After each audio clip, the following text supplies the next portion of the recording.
History loves winners. You know, the stories of great achievements by brilliant people.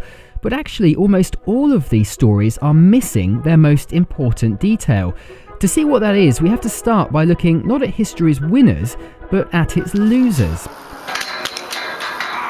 Their stories are all over the history books, if you know where to look. For example, we take something like The Last Supper and we say to ourselves, this is the work of a genius. But actually, the guy who painted it, Leonardo da Vinci, was kind of a loser. He was born in 1452, just outside of Florence, and it didn't take long for people to realise he could draw. At the age of 14, he gets an apprenticeship with one of the great painters of the time. So far, so good. But Leonardo has a problem. He's got these big ideas for these epic masterpieces he wants to create, but they're so ambitious, he can never get them finished. For example, in 1481, he gets a gig to paint a fresco called the Adoration of the Magi. This is a sketch he made for it, and you can count here 66 people, there's 11 animals, including some kind of horse battle going on over there, and then there's all those stairs.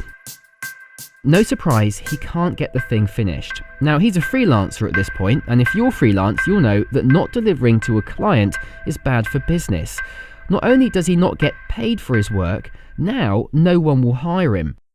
Which brings us to this unfortunate guy, another one of history's losers maybe. It was grim work, but if you could draw, you could make 40 florins or so painting dead criminals. And this is all the work that Leonardo da Vinci can get.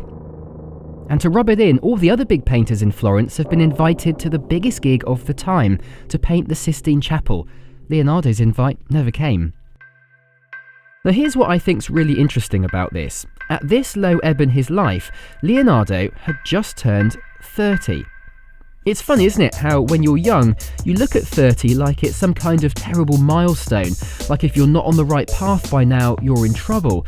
And that's when we live twice as long. I mean, imagine how Leonardo felt. For him, 30 was pretty much middle age. Thing is, I could tell you loads of stories like this. At 30, this guy was sweeping the floor in a laboratory for another scientist who today hardly anyone's ever heard of. This guy was a mid-ranked soldier with a drinking problem. At 30, he's living with his mum and dad, and this guy's bankrupt. And as for him, well, you know who he is, but did you know that at 30, he'd been trying to make it as an actor for 10 years, but could still only get bit parts on TV, and was working as a carpenter to pay the bills. But look, this isn't just about late starters. I think these stories are trying to tell us something about what it means to be creative and successful today. To see what that is, we need to go from one famous carpenter back to the other one. The Last Supper is a masterpiece, right? Leonardo solved a perspective problem that had confused artists for years just by the way he places Jesus' hands. We can tell who Judas is, not in some obvious way, but in the subtle way he's positioned in the painting. Now, it was also the work that made Leonardo da Vinci. It was his first timeless piece. But here's what's amazing about this. It was finished, wait for it, in 1498. Remember when we left Leonardo painting dead people when he was 30? That was in 1482, 16 years before The Last Supper was finished.